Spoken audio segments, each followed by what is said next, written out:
ভারতের স্বাধীনতা সংগ্রামের এক অন্যতম বীরাঙ্গনার নাম বেগম হজরত মহল, কিন্তু তার নামও আজ আমাদের কাছে বিস্মৃতির অতলে তলিয়ে গিয়েছে। বেগম হজরত মহলের সবথেকে বড় পরিচয় হলো যে ভারতবর্ষে যখন সিপাহী বিদ্রোহ সংগঠিত হয় তখন অযোধ্যার বিদ্রোহী দলের একজন অধিনায়িকা, যার স্বাধীনতার ডাককে সেদিনকার অযোধ্যাবাসী, এই হিন্দু মুসলমান নির্বিশেষে কেউই উপেক্ষা করতে পারেননি।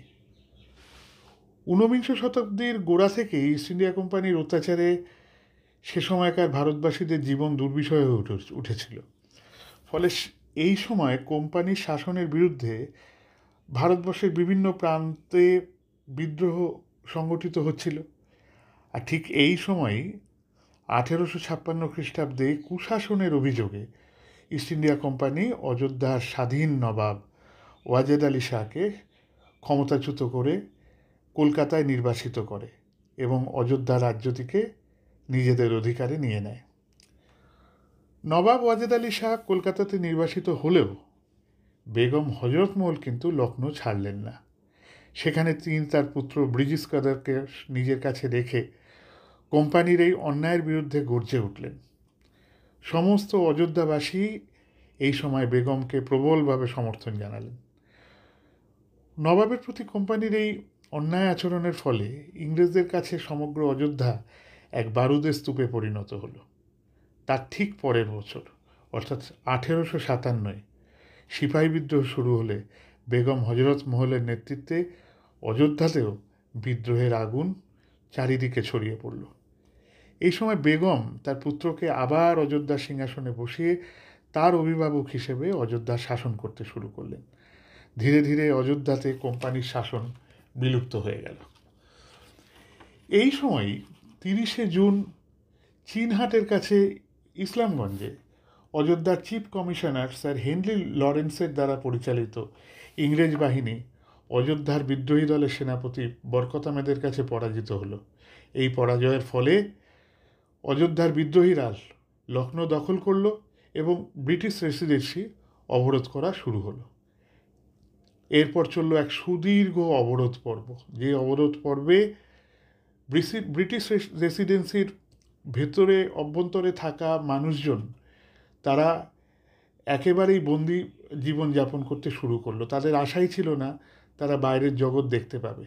এক সুদীর্ঘ অবরোধের পর শেষ পর্যন্ত স্যার কলিন ক্যাম্বেলের নেতৃত্বে ইংরেজ সেনাবাহিনী বিদ্রোহীদের পরাজিত করে লখনৌকে পুনর্বার দখল করল।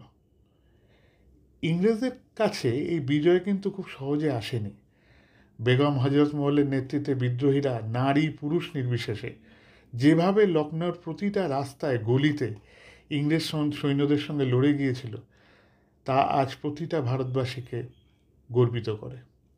লখনৌর কাইজারবাগ, আলমবাগ, সিকান্দারবাগ প্রভৃতি এলাকাগুলিতে প্রত্যেকটি বাড়ি, প্রত্যেকটি গলি এবং রাস্তাতে বিদ্রোহীরা যেভাবে ইংরেজ সৈন্যের গতিরোধ করার জন্য যে রক্তক্ষয়ী লড়াই লড়ল তা ইতিহাসে বিরল। লখনৌ দখল করা হয়তো ইংরেজদের কাছে সম্ভব হতো না যদি না তাদেরকে শিখ এবং গোর্খা বাহিনী সাহায্য করত। অজস্র বিদ্রোহীদের বলিদানের মধ্য দিয়ে শেষ অবধি বিদ্রোহীরা পরাজিত হলো এবং তাদেরকে লখনৌ ছাড়তে হলো।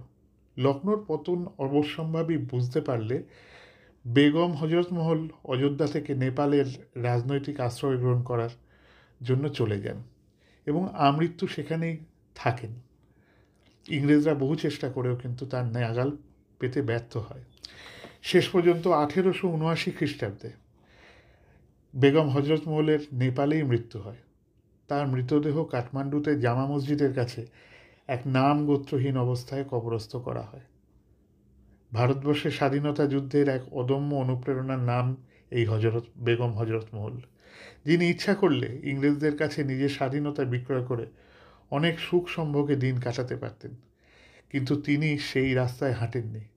তাই তার লড়াই, স্বাধীনতা স্পৃহা আজও প্রত্যেক ভারতবাসীর কাছে এক অত্যন্ত গর্বের বিষয়।